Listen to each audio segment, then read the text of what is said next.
भोळे भाविक हे जुनाट चांगले, भोळे भाविक हे जुनाट चांगले, होय तैसे केले भक्तिभावे. मनवुनी चिंता नाही आम्हा दासा, न भ्यो गर्भवासा जन्म घेता. आपुलिया इच्छा करू गदारोळ, भोगू सर्व काळ सर्व सुखे. मनवुनी चिंता नाही आम्हा दासा, न भ्यो गर्भवासा जन्म घेता. तुका म्हणी आम्हा देवाचा सांगात, तुका म्हणी आम्हा देवाचा सांगात, नाही विसंबत येरा. मनवुनी चिंता नाही आम्हा दासा, न भ्यो गर्भवासा जन्म घेता. विठ्ठल विठ्ठल. लोकाभिरामं रणरंगधीरं, राजीव नेत्रं रघुवंशनाथं, कारुण्यरूपं करुणाकरन्तं, श्रीरामचंद्रं शरणं प्रपद्ये. नमो विठ्ठला राजया पांडुरंगा, नमो रुक्मिणी माऊली ज्ञानगंगा, नमो पुंडलिका नमो चंद्रभागा. नमस्कार माझा रुक्मिणी पांडुरंग, पांडुरंगा करू प्रथम नमन. पांडुरंगा करू प्रथम नमन. पांडुरंगा करू प्रथम नमन. पांडुरंगा करू प्रथम नमन. हे दुसरे चरण संतांची या, दुसरे चरण संतांची या. दुसरे चरण संतांची आ, दुसरे चरण संतांची आ. हे दुसरे चरण संतांची या, दुसरे चरण संतांची या. दुसरे चरण संतांची आ, दुसरे चरण संतांची आ. त्यांच्या कृपादाने कथेचा विस्तारू, बाबाजी सद्गुरु दास तुका. त्यांच्या कृपादाने कथेचा विस्तारू, बाबाजी सद्गुरु दास तुका.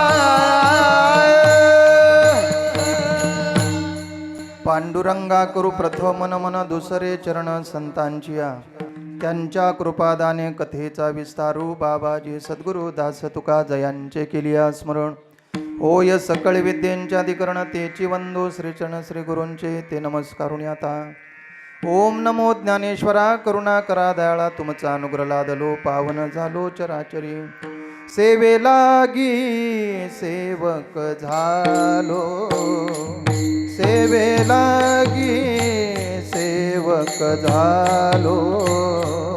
सेवे लागे सेवक झालो, सेवे लागे सेवक झालो. सेवे लागी सेवक झालो, सेवे लागी सेवक झालो. सेवे लागी सेवक झालो, सेवे लागी सेवक झालो. तुमच्या लागलो निज चरणा,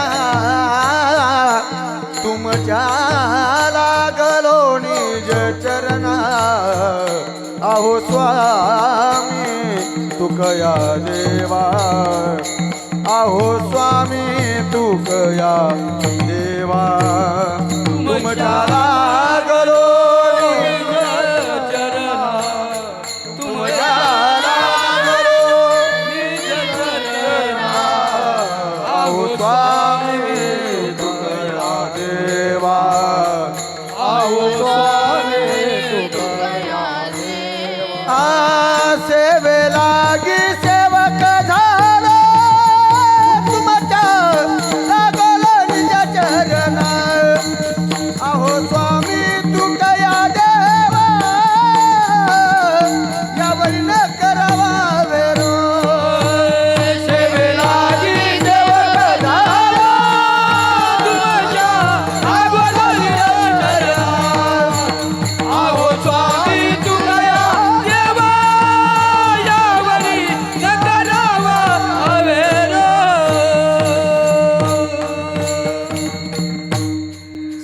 लागे सेवक झालो तुमच्या लागलो निज चरणा अहो स्वामी तुकया देवा यावरी न करावा वीर मस्तक हे पायावरी या वारकरी संतांच्या भोळे भाविक हे जुनाट चांगले होय तैसे केले भक्ती भावे मनवनी चिंता नाही आम्हा दासा न भ्यो गर्भवासा जन्म घेता प्रस्तुत प्राप्त प्रसंगी प्राप्त स्थळी कीर्तनरूपी सेवेकरता निवडलेला अभंग यच्चयावत मानवी जीवनाच्या कल्याणार्थ अवतीर्ण झालेले थोर साधू वैराग्याचे मुकुटमणी अखिल वारकरी संप्रदायाच्या कळस्थानी विराजमान असलेले संत श्रीमंत महाराष्ट्र भूषण जगदवंदे जगद्गुरु श्री तुकोबाराय महाराज यांचा 4 चरणाचा गोड असा चिंतनीय अभंग आजच्या कीर्तनरूपी सेवेकरता निवडला. विठ्ठल विठ्ठल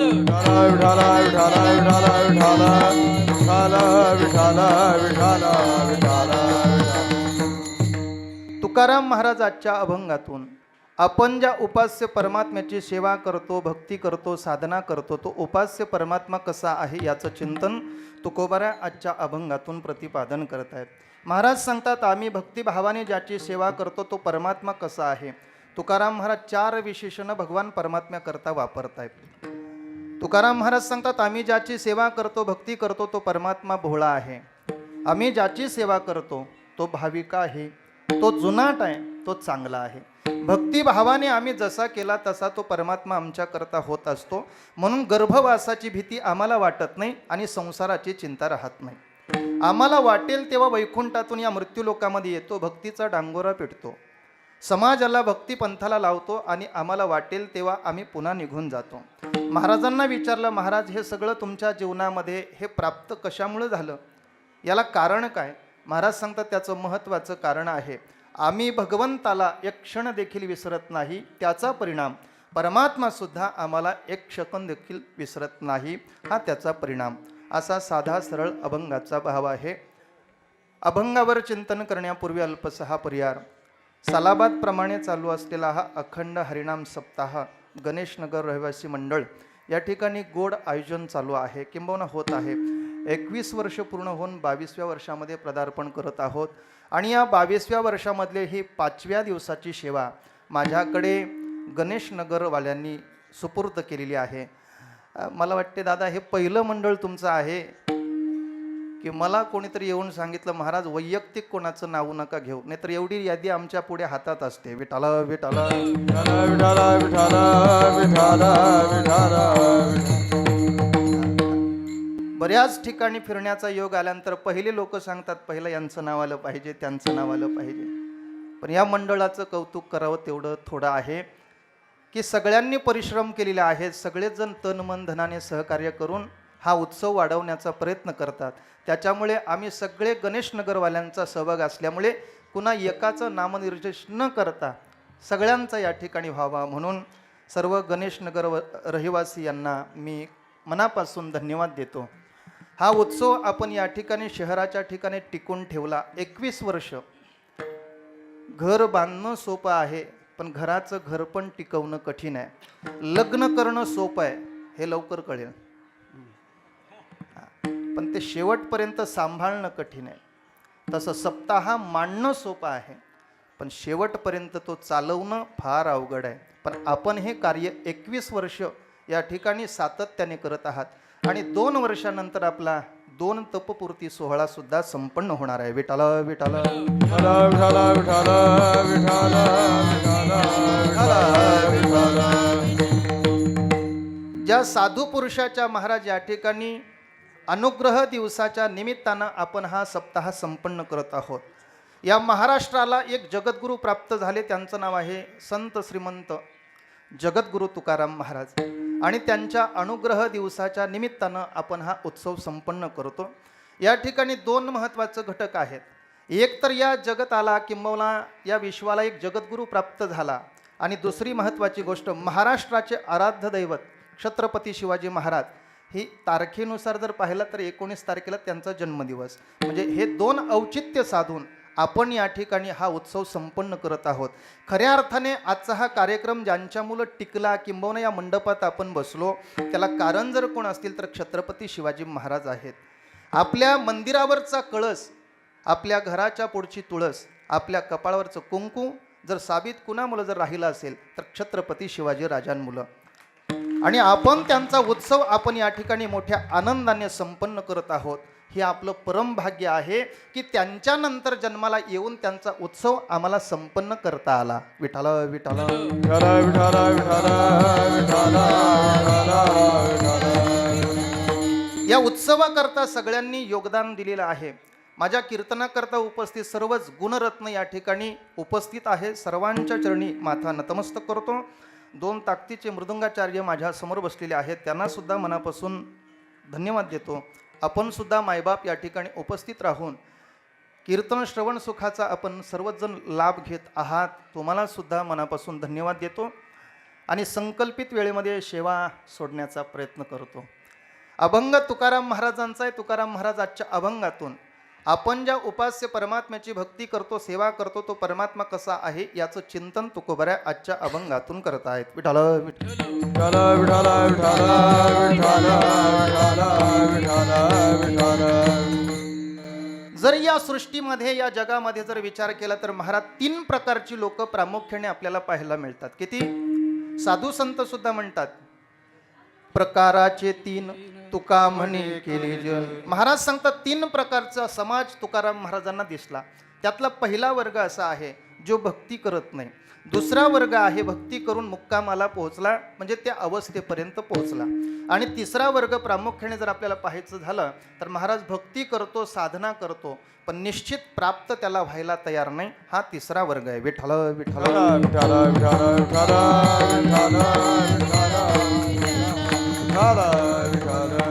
भक्तीच करत नाही त्याचा विचार करण्याची मला वाटतं इथं गरज नाही. भक्ती करून मुक्कामाला पोहोचला, मुक्त झाला, त्याचाही विचार इथं मांडायचा नाही. पण रात्रंदिवस भक्ती चालली, साधना चालली, पण प्राप्तीच्या नावाने शून्य आहे, विचार त्याचा करायचा आहे. घरी जाता जाता चिंतन करायचं आहे. आपण या मंडपातून उठलो ना की आपण चिंतन स्वतःने केलं पाहिजे की या ठिकाणी मी कुठल्या वर्गामध्ये बसतो. भक्तीच करत नाही त्याच्यामध्ये माझा नंबर आहे का? भक्ती करून मुक्त झालो त्याच्यामध्ये आम्ही आहोत का? भक्ती तर आपली चालले महाराज 21 वर्ष साधना करतो, भक्ती करतो, पण प्राप्तीच्या नावाने जर विचार केला तर आत्तापर्यंत आम्हाला काय प्राप्त झालं याचं चिंतन करत करत घरी जा. विठाल विठाल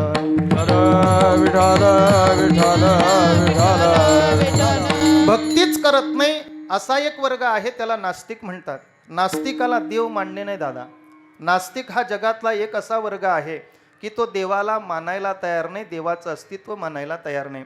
आजही महाराज या भारत भूमीमध्ये, या हिंदुस्थानामध्ये राहून सुद्धा रामाचं अस्तित्व नाकारणारी काही मंडळी या ठिकाणी या भारत भूमीमध्ये, या भारत वंशामध्ये निर्माण झाली. ही शोकांकित आहे. नास्तिकाला देव मान्य नाही महाराज. तो म्हणतो जर तुमचा देव असेल तर आम्हाला दाखवा ना, आम्ही मानायला तयार आहे. जी वस्तू आमच्या डोळ्याने आम्हाला दिसेल त्याच वस्तूचा आम्ही स्वीकार करू, असं नास्तिकाचं म्हणणं आहे. मी तुम्हाला असं विचारतो, अशा बऱ्याचशा घटना आहेत, गोष्टी आहेत की ज्या आपल्याला डोळ्यांना दिसत नाही, पण त्या आम्हाला नाकारता येणार नाही. मला खरं सांगा महाराज, हवा किती लोकांनी पाहिली? मंडपात बसलेल्या किती लोकांनी? मला थोडासा प्रतिसाद द्या बरं का. म्हणजे तुम्ही जेवढं बोलाल तेवढं कीर्तन पुढे जाईल. तुमचं बोलणं म्हणजे आमच्या गाडीत टाकलेलं पेट्रोल आहे. विठाल विठाल. हवा किती लोकांनी पाहिली बोला. एखादा तरी बोटवरती येऊ द्या. किती लोकांनी? मला सांगा कलर कसा आहे? पाहिली तू बाळा कशी आहे? चला कोणीतरी भेटला एवढ्या दिवसात. विठाला विठाला विठाला विठाला विठाला विठाला. हवा कोणी पाहिली नाही, पण हवेचं अस्तित्व नाकारता येत नाही महाराज. कोरोनाच्या काळामध्ये तीच मिळवण्याकरता कितीतरी लोक धडपड करत होते. ज्यांच्याकडे महाराज पैसा घराने पडला होता, घरं भरलेली होती पैशाने, डॉक्टरला सांगितलं जेवढा पैसा लागेल तेवढा घ्या, पण आमच्या माणसाला एखादा तरी विचार करा महाराज. हवा पाहिली नाही, पण हवेचं अस्तित्व नाकारता येणार नाही. मग जे दिसतंय त्याला जर आम्ही मानत असेल तर हवा तुम्ही पाहिली का? नाही. मला सांगा, फुलातला सुगंध किती लोकांनी पाहिला? पण सुगंध आहे ना.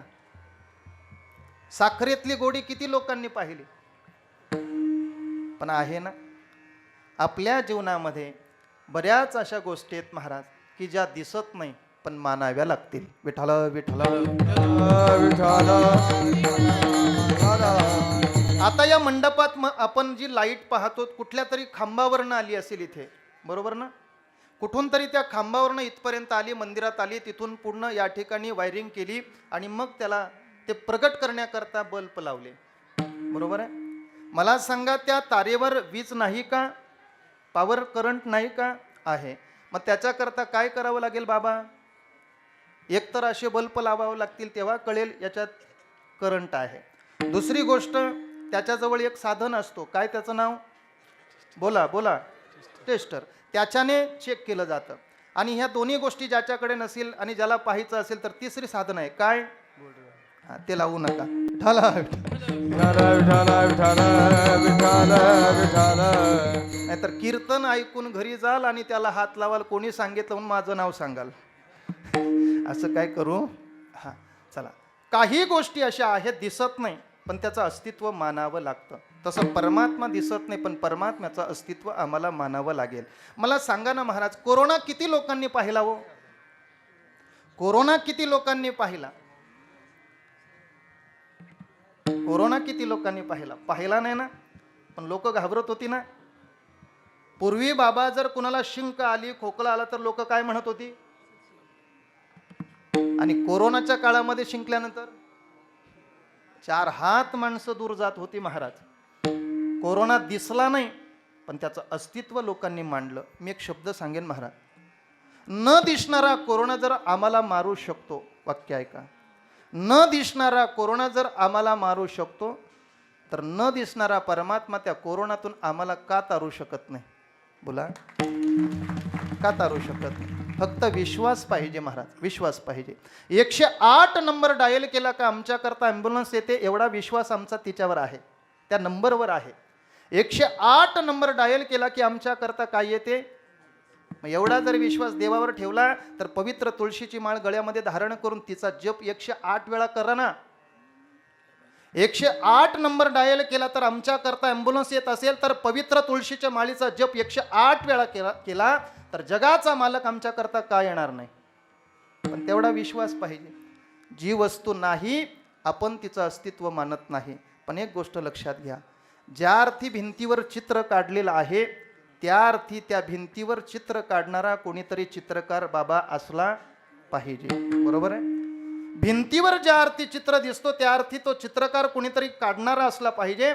तसंच तद्वत हा संसार दिसतो, हे जगत दिसतं, जगत हे एक चित्र आहे.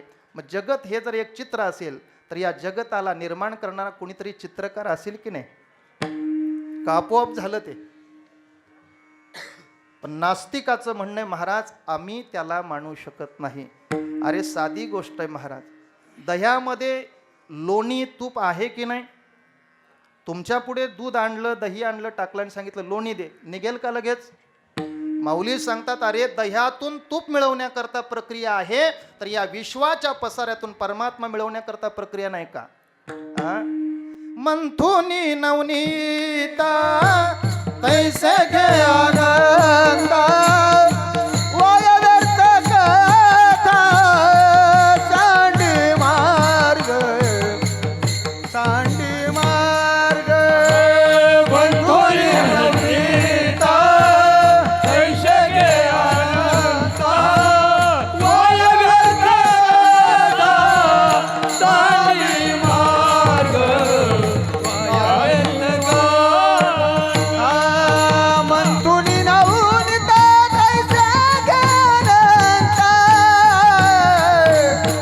वाया व्यर्थ कथा सांडी मार्ग वाया व्यर्थ कथा सांडी मार्ग मंथुनी नवनीता तैसे घे आनंदा वाया व्यर्थ कथा सांडी मार्ग वाया व्यर्थ कथा सांडी मार्ग.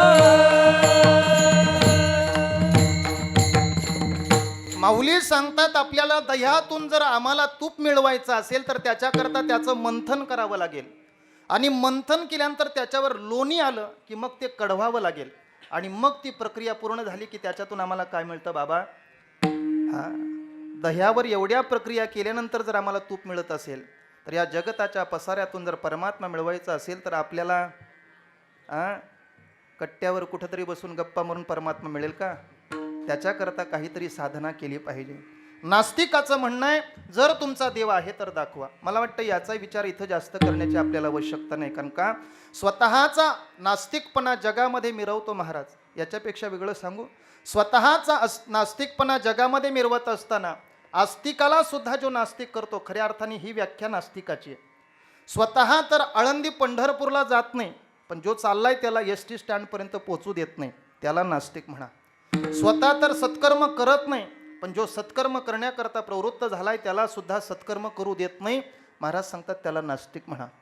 स्वतः तर सप्तामध्ये पंगत घालत नाही, पण जो घालायला तयार झालाय त्याला सुद्धा देऊ देत नाही, त्याला नास्तिक म्हणा. लक्षात घ्या, ही नास्तिकाची व्याख्या आहे. सोपं सांगू, स्वतः तर माळ घालत नाही हे लवकर कळेल, पण ज्याची आहे त्याची राहू देत नाही त्याला नास्तिक म्हणा. विठाला विठाला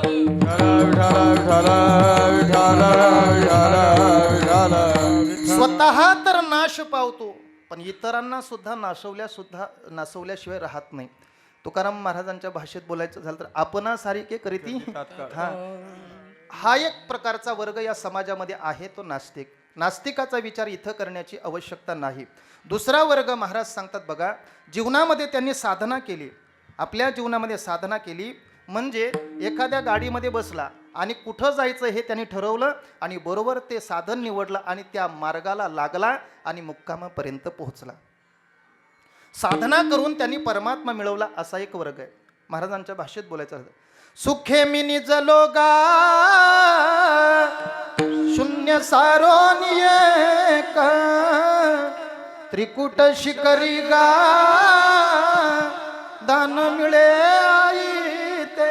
आपल्या जीवनामध्ये त्यांनी साधना केली महाराज, साधना केली आणि त्या अवस्थेपर्यंत पोहोचला. आता मिळवायचं काही शिल्लक त्याच्या जीवनामध्ये राहिलं नाही. महाराजांच्या भाषेत बोलायचं नाही, कृतकृत्य झालो कृत्य कृत्य झालो कृत्य कृत्य झालो कृत्य कृत्य झालो कृत्य कृत्य झालो कृत्य कृत्य झालो कृत्य कृत्य झालो कृत्य कृत्य झालो कृत्य कृत्य झालो. इच्छा केली जय पावलो इच्छा केली जय पावलो तुम्ही सांभाळिले संती जय हो तुम्ही सांभाळिले संती इच्छा केली जय बाबलो इच्छा केली जय तुम्ही सांभाळिले संती तुम्ही सांभाळिले संती. कृत्य कृत्य झालो इच्छा केली जय पावलो इच्छा केली जय पावलो कृत्य कृत्य झालो इच्छा केली जय बाबलो इच्छा केली जय बाबलो.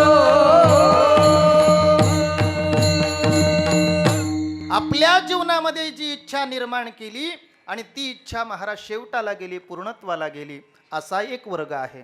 आणि तिसरा वर्ग महत्वाचा ज्याचा आज आपल्याला या ठिकाणी विचार करायचा आहे. महाराज सांगतात, रात्रंदिवस भक्ती चालले, साधना चालले, पण प्राप्तीच्या नावाने जर विचार केला तर काही त्याला मिळत नाही. अखंड भजन करी उगान राहे क्षणभरी. आपल्या जीवनामध्ये महाराज साधना चालले, मग त्याचा विचार आपल्याला करायचा आहे. शाळेतच गेला नाही त्याचाही विचार इथं करण्याची आवश्यकता नाही.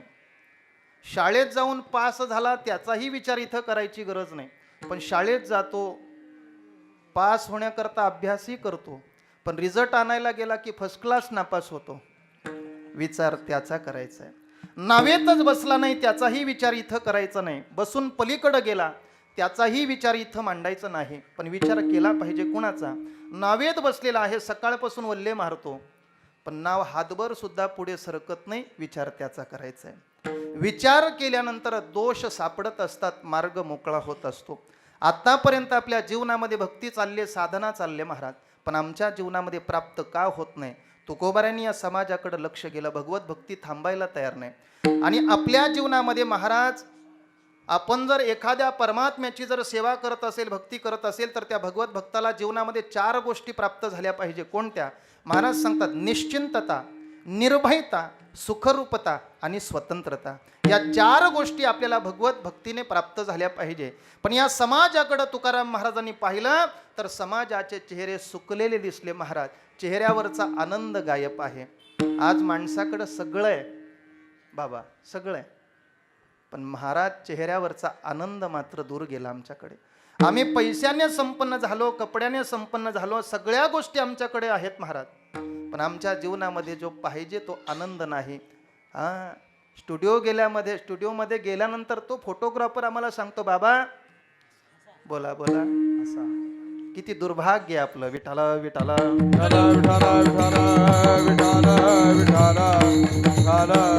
भक्ती थांबायला तयार नाही, पण जीवन पाहिलं तर दुःखी आहे महाराज, दुःखी आहे. दुःख आपल्या जीवनामध्ये प्राप्त झालेलं आहे. पारतंत्र्यामध्ये जीवन जगतो, चिंता करतो. या सगळ्या गोष्टी तुकोबारांच्या लक्षात आलं चेहऱ्यावरून. कारण आपले चेहरे सगळ्यांचे कसे झाले, तुकोबारांच्या भाषेत बोलायचं, फोडिली गोबारी कैसे दिसे तोंडावरी, कैसे दिसे तोंडावरी, कैसे दिसे तोंडावरी, फोडिली गोबारी कैसे दिसे तोंडावरी, कैसे दिसे तोंडावरी, कैसे दिसे तोंडावरी, गोवारी कैसे दिसे तोंडावरी, कैसे दिसे तोंडावरी, कैसे दिसे तोंडावरी, फोडिली गोबारी गोवारी कैसे दिसे तोंडावरी, कैसे दिसे तोंडावरी,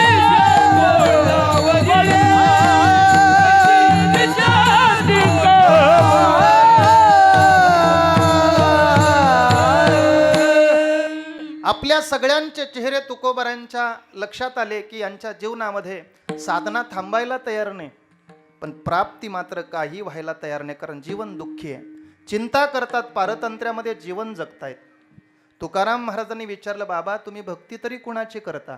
भक्ती करून तुमच्या जीवनामध्ये ज्या गोष्टी प्राप्त व्हायला पाहिजे त्या मिळत नाही, मग भक्ती तरी कुणाची करता? मग महाराज त्या साधकांनी आपापल्या पद्धतीने ज्या देवदेवतांची भक्ती करत होतो त्या देवदेवतांची नावं सांगायला सुरुवात केली. तुकाराम महाराजांना हसू आलं. महाराज अशा देवांची जर भक्ती तुम्ही जर करत असाल तर महाराज सांगतात तुमच्या जीवनामध्ये काय तो आनंद प्राप्त होणार आहे? नाही. जे स्वतःच्या पोटाकरता रडतात महाराज, ते तुम्हाला तुमचं पोट काय भरू शकतो? लक्षात घ्या. स्वतः अपूर्ण आहेत, त्याच्यामुळे महाराज तुमच्या जीवनामध्ये तुम्हाला पूर्णत्वाकडे जाता येणार नाही. अपूर्णाने भक्ती पूर्णत्वाची केली पाहिजे. आपल्याला जर पूर्णत्व प्राप्त करायचं, आम्हाला जर सुख मिळवायचं असेल तर त्याच्याकरता सुखरूप आणि परिपूर्णतम भगवान परमात्म्याची सेवा आपल्या जीवनातून घडली पाहिजे. तुम्ही ज्या देवतांची भक्ती करता तो देवही अपूर्ण आणि तुम्ही साधना करणारे साधक सुद्धा अपूर्ण. कोण कुणाला पूर्ण करेल बोला? अपूर्ण अधिक अपूर्ण म्हणजे पूर्ण होईल का हो? किती आंधळे एकत्र आले म्हणजे एक डोळस तयार होईल? बोला ना. महाराज सांगतात, अरे तुम्ही ज्या देवाची भक्ती करता ते देव कसे आहेत? शेंदरी हेंदरी दैवत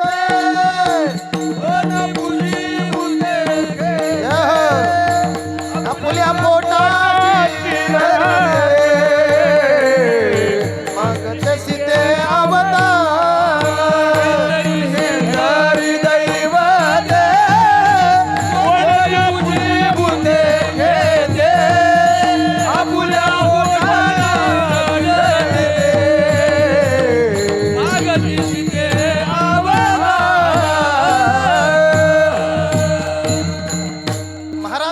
अरे तुम्ही ज्या देवाची भक्ती करता ते देव शेंद्रिय आहेत, हेंद्रिय आहेत.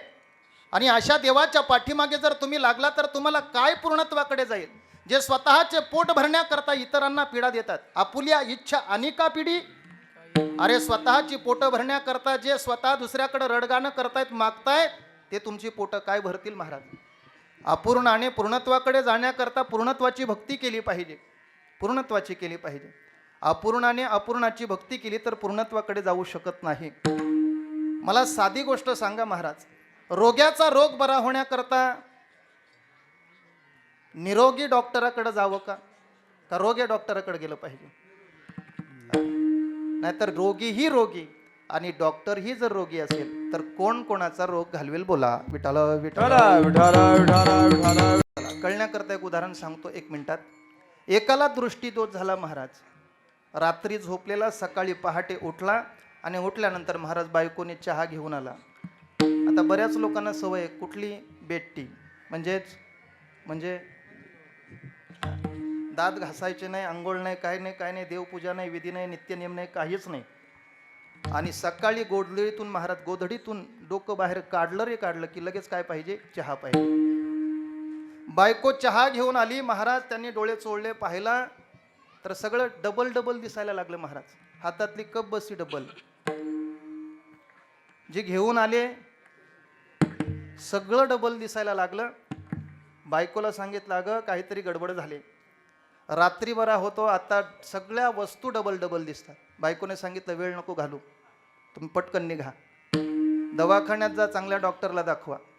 एकाकडनं चिठ्ठी घेतली महाराज दवाखान्याची आणि निघाला बिचारा. सकाळीच दवाखान्यात गेला, नंबर होता, नंबरला लागला, त्याचा नंबर आला, आतमध्ये गेला. डॉक्टरने चेक केलं, तपासलं आणि विचारलं तुम्हाला काय होतंय. सगळं झाल्यानंतर त्याने सांगितलं डॉक्टर साहेब मला दृष्टीदोष झालाय, रात्रीपर्यंत बरा होतो, सकाळी उठल्यानंतर पाहिलं तर सगळ्या गोष्टी डबल दिसायला लागल्या, मला दृष्टीदोष झाला. डॉक्टरनी विचारलं का रे बाबा तुला दृष्टीदोष झालाय. खरंय, एकाच्या 2 दिसतात वस्तू तुला, मग तुम्ही चौघे का इथं आलात. कळलं असेल त्याला धन्यवाद, बाकीच्या आरामात झोपा. विठाल विठाल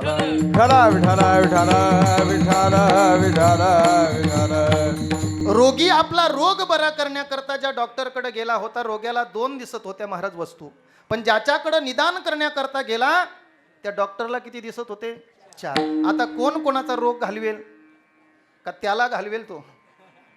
रोग्याचा रोग बरा होण्याकरता डॉक्टर निरोगी असावा लागतो, हे तर आम्हाला मान्य करावं लागेल. तसं आपल्या जीवनामध्ये अपूर्णत्व जर असेल तर आम्ही सेवा सुद्धा भक्ती सुद्धा पूर्णत्वाची केली पाहिजे. तुकाराम महाराजांनी विचारलं महाराज तुम्ही याची सेवा करत नाही का. महाराज सांगतात छे आमच्या जीवनामध्ये आम्ही परिपूर्णतम परमात्म्याची सेवा करतो. परिपूर्णतम साक्षात श्रीकृष्ण नान्य एवही, आम्ही त्या परमात्म्याची सेवा करतो. इको कमी करा. विठाल विठाल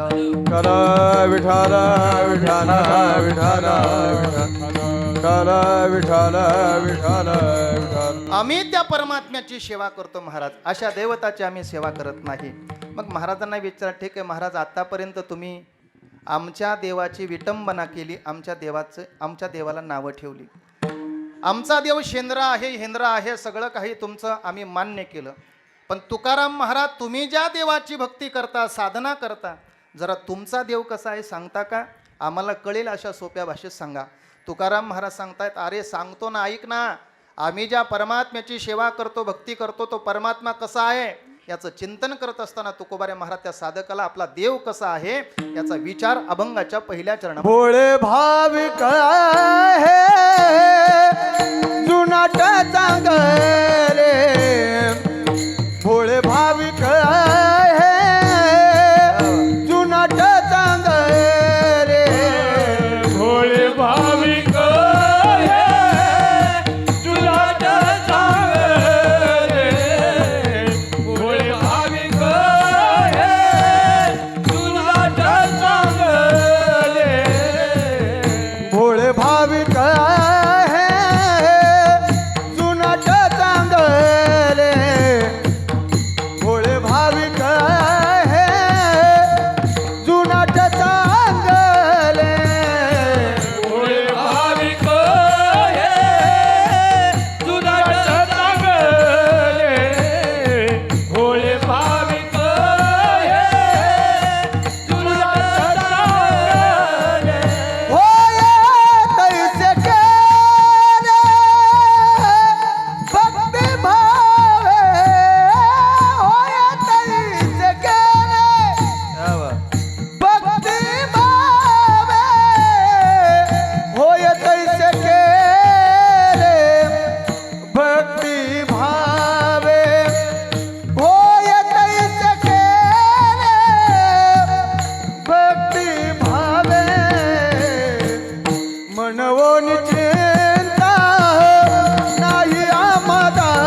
महाराज सांगतात, आम्ही ज्या देवाची भक्ती करतो, साधना करतो, तो परमात्मा कसा आहे याचं चिंतन करत असताना परमात्म्याकरता 4 विशेषण तुकाराम महाराज वापरतायत. आमचा देव भोळा आहे.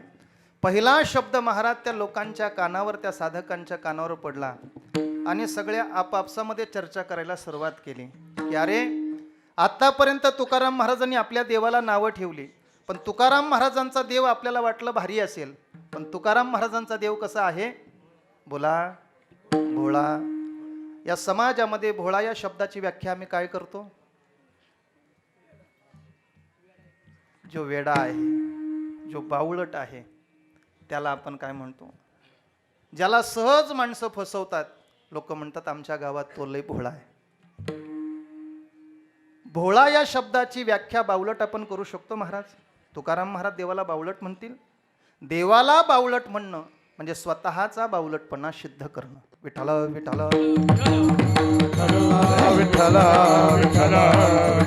तसा तर माझा परमात्मा भोळा नाही. माझा परमात्मा कसा आहे? चतुरा तो शिरोमणी, गुणावत्या ठिकाणी, मुकुटाचा गळा म्हणे, धन्य तुझी विठोबा.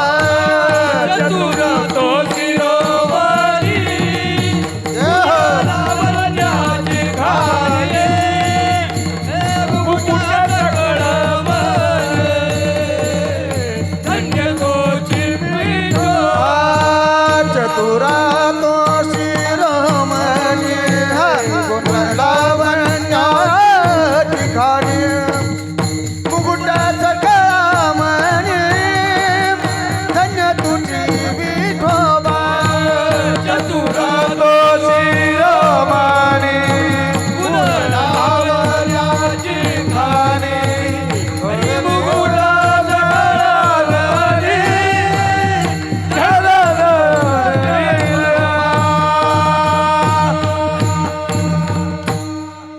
तुकाराम महाराज सांगतात, जर तसा विचार केला तर आमचा देव भोळा नाही, लय चतुर आहे. आपल्या चतुरपणाला सापेक्ष धर्म आहे दादा, पण देवाच्या चतुरपणाला सापेक्ष धर्म नाही. आपल्या चतुरपणाला सापेक्ष धर्म आहे, त्याच्यापेक्षा तो चतुर, त्याच्यापेक्षा तो चतुर. आपल्या गावात एखादा चतुर माणूस असतो ना, लोक म्हणतात आमच्या गावात तो लय चतुर आहे. दुसऱ्या गावातला माणूस तिथे येऊन सांगतो, अरे तुझ्या गावातला चतुर काय करतोस, जरा एकदा तिथं येऊन बघ आमच्या गावात, त्याचा बाप बसलाय. आपल्या चतुरपणाला सापेक्ष धर्म आहे महाराज, त्याच्यापेक्षा तो चतुर, त्याच्यापेक्षा तो चतुर. हा, तुम्ही म्हणत असं महेंद्र महाराजांचं कीर्तन छान झालं. एखाद म्हणेल महाराज त्याला काय घेऊन बसला, त्याच्यापेक्षा बाप बसलेत महाराष्ट्रात.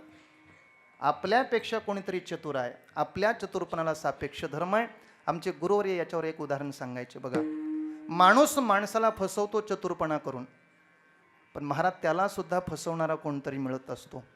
एक उदाहरण गमतीने सांगायचा, वेळ जावा म्हणून सांगत नाही, टाइमपास म्हणून सांगत नाही, सिद्धांत आहे म्हणून सांगतो.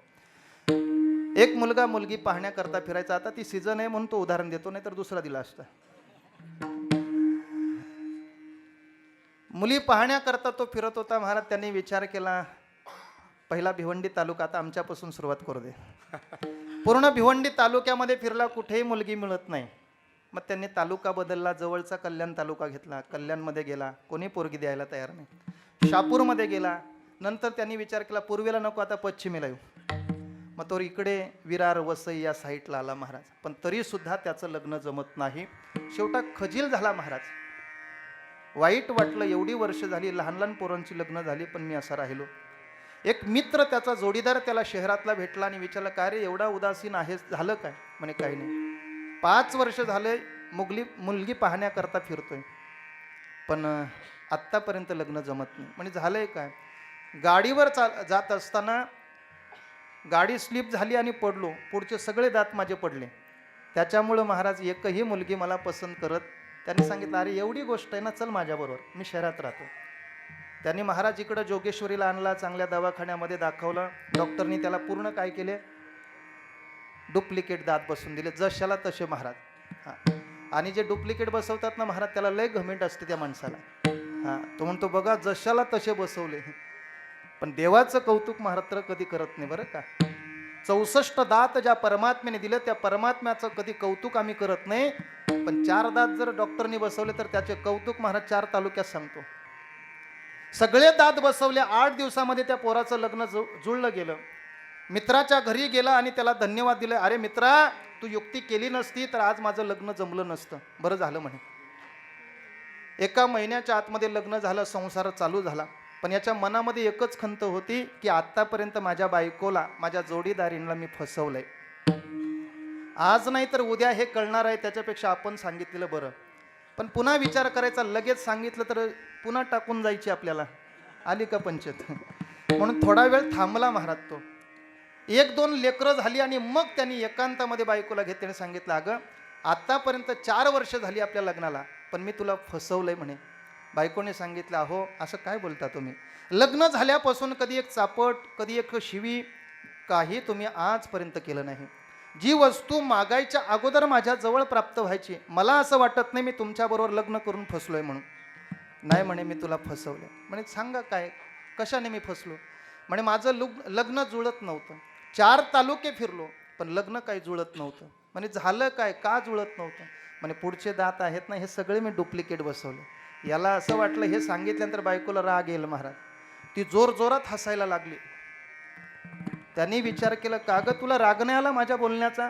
मी तुला 4 वर्ष फसवलं, डुप्लिकेट दात बसून मी तुझ्याशी लग्न केलं, तुला वाईट नाही वाटलं? म्हणे त्यात वाईट काय वाटायचंय? तुमचं जसं 5 वर्ष लग्न जमत नव्हतं तसं माझं सुद्धा जुळत नव्हतं. माझ्याकडे सुद्धा 5 तालुक्यातली लोक आली बघायला, पोरं आली, पण एकानेही मला पसंत केलं नाही. मग म्हणे तुझं काय? आता ती सांगत बसली नाही महाराज. तिने स्वतःच्या बुचड्याला हात धरला, ते काढला, तिच्या पुढे टाकला, त्याच्या पुढे. याला दाताचा पत्त्या नव्हता. याला वाटत होता मी बायकोला फसवलं. बायको 4 पावलं त्याच्या पुढे निघाली महाराज. माणसाच्या चतुरपणाला सापेक्ष धर्म आहे, पण देवाच्या चतुरपणाला सापेक्ष धर्म नाही. अर्जुनाला वाचवत असताना महाराज सांगितलं देवाने, अर्जुना हा जयेंद्र आणि हा परमात्म्याचा चतुरपणा आहे. विठ्ठल विठ्ठल विठ्ठल विठ्ठल विठ्ठल. चला, मग तुकाराम महाराज जर देव चतुर आहे, देव जर चतुर असेल तर देवाला चतुर म्हणा ना तुम्ही. मग तुम्ही भोळं हे विशेषण का दिलं? चतुर असताना सुद्धा भोळं का म्हणतात? तुकोबाराय सांगतात त्याची 2 कारणं आहेत. ऐका बरं. परमात्म्याला भोळं म्हणण्याचं कारण, पहिलं कारण असं आहे, देव कमी घेतो आणि जास्त देतो म्हणून देवाला काय म्हणतात? भोळं म्हणतात. आणि भक्ताच्या प्रेमापोटी वाटेल ते काम भक्ताचं करतो म्हणून देवाला भोळं म्हणतात. विठ्ठल विठ्ठल विठ्ठल विठ्ठल विठ्ठल विठ्ठल. कमी घेतो आणि जास्त देतो म्हणून देवाला भोळं म्हटलेलं आहे. पुतना मावशीचं दूध किती प्यालावं? घोडभर दूध प्याला असेल. पण महाराज सनकादिकाच्या योग्यतेची मुक्ती प्रदान महाराज त्या पुतना मावशीला प्रदान केली. कमी घेतलं आणि जास्त दिलं महाराज. शेतकरी दादा शेतामध्ये 1 बियाणं टाकतो पण त्याला तो कणीस देतो महाराज. एवढा परमात्मा माझा भोळा आहे. भागवतामध्ये आपण एक कथा ऐकतो शेवटी मला वाटते 10म कंदामध्ये आलेली आहे. सुदामदेवाची कथा आपण नेहमी ऐकतो. सुदामदेवाच्या पत्नीला कळालं महाराज की माझे मालक आहेत ना, माझ्या मालकाचा सखा मित्र द्वारकेचा राजा आहे. कुठून तरी तिला कळालं. म्हणून महाराज तिने पुन्हा आपल्या मालकाला सांगितलं, मालक आतापर्यंत लेकराला आपण पाणी देऊनच या ठिकाणी आपण झोपवत आलो. घरामध्ये उपवास चालू आहे. बाकीच्या लोकांना महिन्यातून 2 एकादशी येतात, पण आपल्याकडे ज्या दिवशी अन्न मिळत नाही त्या दिवशी आपल्याला एकादशी पकडावी लागते. तुमचा मित्र जर द्वारकेचा राजा असेल तर मालक जा ना, कधीतरी त्यांच्याकडे भेटायला जा. सुदामदेवाने सांगितलं, अगं अशा अवस्थेमध्ये माझ्या प्रभूला, परमात्म्याला, सखाला, मित्राला भेटायला जाणं योग्य नाही. सुदामदेवाची पत्नी पुन्हा सांगते, मालक आपल्या करता नका, पण आपल्या लेकरा बाळांचा विचार करा. रोज लेकरं झोपेतून उठली की विचारतात, बाबांनी काय आणलं आई सांग ना. आई आहे मी त्यांची माय आहे. रोज किती खोटं बोलणार आहे त्यांच्याकडे, त्यांच्याशी किती खोटं बोलणार आहे. रोज खायला त्यांना मिळत नाही, किती दिवस मी त्याला पाहणार आहे असं. पुन्हा पुन्हा विनंती केली, महाराज आपल्याकरता नको पण लेकरांकरता जा. सुदाम देवाने सांगितलं अशा अवस्थेमध्ये देवाकडे जाणं योग्य नाही. पुन्हा पुन्हा विनंती करते. एक गोष्ट लक्षात घ्या महाराज, सुदाम देवाच्या जीवनामध्ये एवढी बिकट परिस्थिती होती की खायला सुद्धा अन्न महाराज मिळत नव्हतं एक वेळचं. किती परिस्थिती बिकट होती. पण सुदाम देवाच्या जीवनामध्ये एक गोड प्रसंग असा आहे की सुदाम देवाच्या जीवनातलं भजन कधी बंद नाही झालं. सुदाम देवाच्या जीवनामध्ये घरामध्ये भोजन नव्हतं. शब्दाकडे लक्ष द्या. सुदाम देवाच्या घरामध्ये खायला भोजन मिळत नव्हतं, पण सुदाम देवाच्या घरामध्ये भोजनाला कमी होती पण भजनाला कुठं कमी नव्हती. आपल्या जीवनामध्ये खायला खूप आहे, भोजन भरपूर मिळतं, पण आमच्याकडे भजन नाही दादा. एवढी शोकांकित आहे. विठाला विठाला विठ्ठला विठ्ठला विठ्ठला कीर्तयन्तो माम यतन्तश्च दृढव्रतः नमस्यन्तस्य माम भक्त्या नित्ययुक्ता उपासते. सातत्याने देवाचं भजन महाराज सुदाम देवाच्या घरामध्ये चालत होतं. सुदाम देवाची पत्नी नेहमी सांगायची, का हो मालक, तुमचा जर द्वारकेचा राजा जर तुमचा मित्र असेल तर एकदा जा ना त्यांच्याकडे, तुम्ही काही सांगू नका, पण त्यांना आपली परिस्थितीची जाणीव होईल आणि आपल्याकरता काहीतरी देतील. शेवटी महाराज सुदाम देवाने सांगितलं, ठीक आहे मी जातो त्यांच्याकडे, पण राजाकडे, मित्राकडे, देवाकडे जात असताना काहीतरी त्यांना दिलं पाहिजे, रिकाम्या हाताने जाऊ नये. सुदाम देवाच्या बायकोनी लगेच महाराज 4-5 घरचे पोहे आणले, एका कपड्यामध्ये बांधले आणि सुदाम देवाच्या हातामध्ये दिले. सुदाम देव भजन करत करत करत महाराज द्वारका नगरीच्या दिशेने रवाना झालेला आहे. परमात्म्याचं भजन करत करत महाराज सुदामदेव मार्गक्रमण करत आहेत. थकला दमला एका झाडाखाली झोपला गेला. बसल्यानंतर झोप लागली आणि झोप लागल्यानंतर परमात्म्याने विचार केला, सुदामदेव एवढ्या लांबून चालत आलाय, मला त्याच्याकरता गेलं पाहिजे. परमात्म्याचा नियम असा आहे महाराज, तुम्ही त्याच्याकरता 6 पावलं टाका, तो परमात्मा तुमच्याकरता 60 पावलं आल्याशिवाय राहत नाही. फक्त आम्ही त्याच्या दिशेने 6 पावलं तरी टाकली पाहिजे. कुरुमदासाचं जीवन तुम्हाला सगळ्यांना माहीत असेल.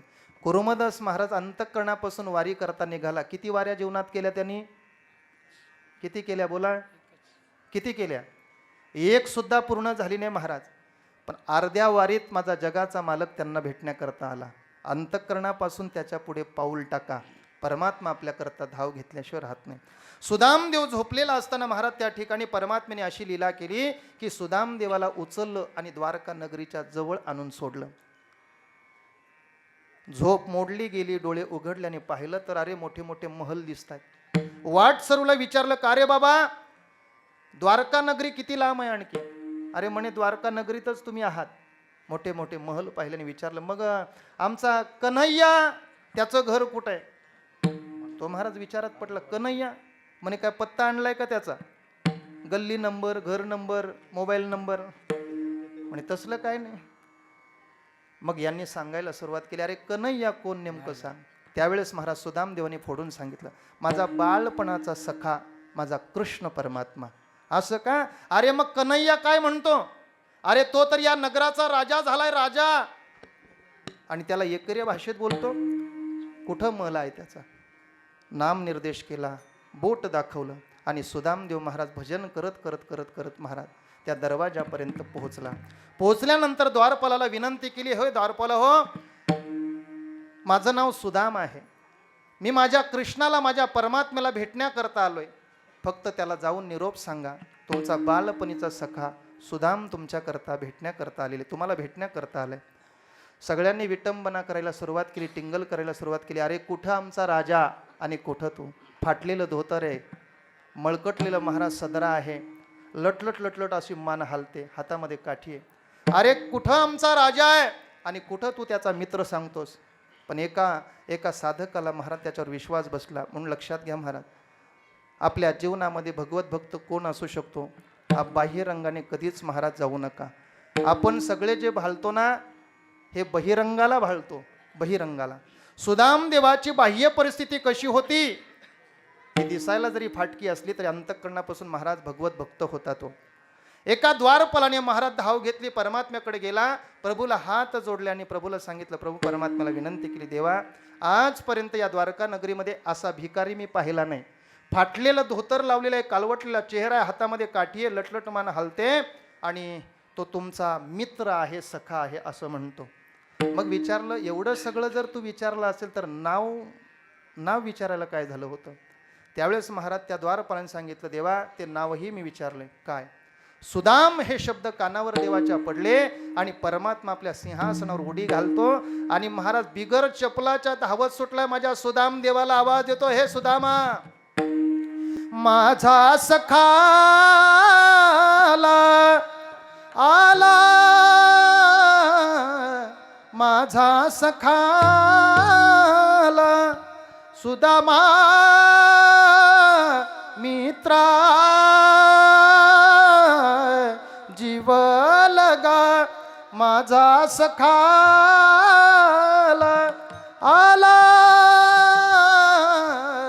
माझा सखाला. परमात्मा सुदाम देवाचं नाव घेत महाराज धावू लागले. पळतायत महाराज. सगळ्या सेवकांनी पाहिलं, असा कोण व्यक्ती आहे की ज्याच्या करता परमात्मा सिंहासनावरून खाली उडी घालतायत आणि बिगर चपलाशी धावतायत महाराज. कोण असा भाग्यवान आहे? परमात्म्याचा सखा कोण आहे? सगळ्यांचे डोळे वटारले गेले, कोण नेमकं आहे पाहतायत. परमात्मा धावतायत महाराज.